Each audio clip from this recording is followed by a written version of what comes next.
Bonjour YouTube, c'est la médiathèque du Relais Carillon. Aujourd'hui, je voudrais vous parler de Radium Girls. C'est une bande dessinée et ça a été fait par Si Sai. Je ne sais pas trop comment ça se prononce.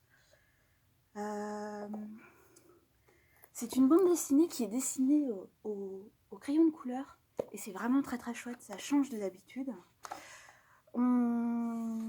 J'ai lu cette BD. Elle est parue en 2020, si je ne me trompe pas, je vérifie. Oui, c'est ça, chez Glénat. Et l'auteur vraiment m'a pas laissée indifférente sur cette BD. Ça parle d'un groupe de femmes dans les années 20 aux États-Unis. Un truc que je connaissais pas du tout. Hein. Là, vraiment, on part d'une histoire vraie. Et à l'époque, dans cette époque-là, donc Marie Curie avait déjà découvert le radium. Et là, c'est le gros boom, découverte technologique, etc. Et l'idée, c'est de s'en servir dans pas mal de choses. Et vous vous rappelez bien sûr des montres à cadran avec les chiffres qui brillent dans le noir, les montres phosphorescentes.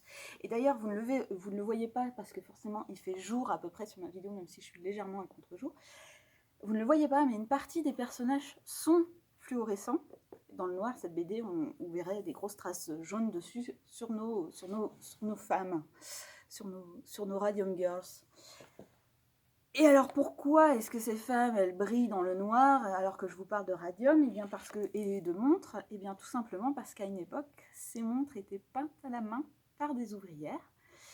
Et dans les années 20, on avait une super technique à leur apprendre pour bien peindre ça, parce que vous imaginez bien, il faut faire le cottage de montres, je sais plus, je crois qu'elles devaient en faire 250 dans leur journée, un truc comme ça. Forcément, c'était pas des femmes très riches. La peinture au radium qui était utilisée sur les montres, car oui, c'était de la peinture au radium, était très précieuse, et donc du coup, il fallait bien l'économiser, être vraiment au plus près.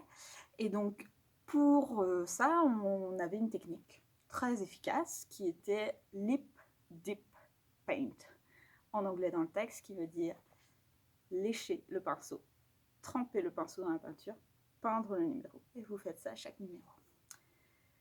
Donc, on se retrouve avec des femmes qui étaient véritablement phosphorescentes. On les appelait à l'époque pas les Radium Girls, on les appelait les Ghost Girls.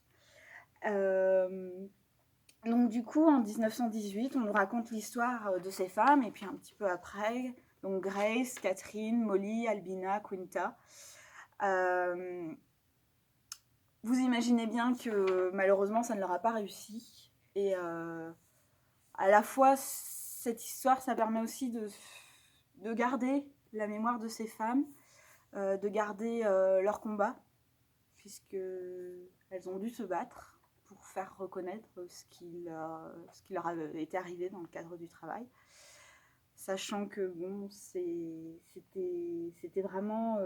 voilà, on va suivre aussi leur vie, leurs soirées, leurs amours, leurs désamours, etc. La BD est vraiment très très belle. On a une nuance au niveau des palettes, on est sur des nuances de rose, de vert et de violet tout du long de la BD. C'est absolument magnifique. Vraiment, l'auteur, l'autrice, je crois que c'est une femme, a fait un travail absolument magnifique. C'est vraiment extrêmement délicat, extrêmement touchant. Ça ne nous empêche pas d'enrager avec elle parce que c'est injuste, parce que des gens, à un moment, ont pris des décisions qui n'étaient pas bienveillantes entre leurs semblables, on va dire ça comme ça. Et en tout cas, je ne peux que vous recommander cette BD, elle est absolument formidable. Je ne veux pas trop tout vous raconter, mais même si j'en ai déjà beaucoup dit, je crois. En tout cas, vraiment pour que ces filles-là ne restent pas oubliées, pour que leur combat ne soit pas oublié, et puis aussi pour le magnifique travail, vraiment je vous recommande, n'hésitez pas, Radium Girls.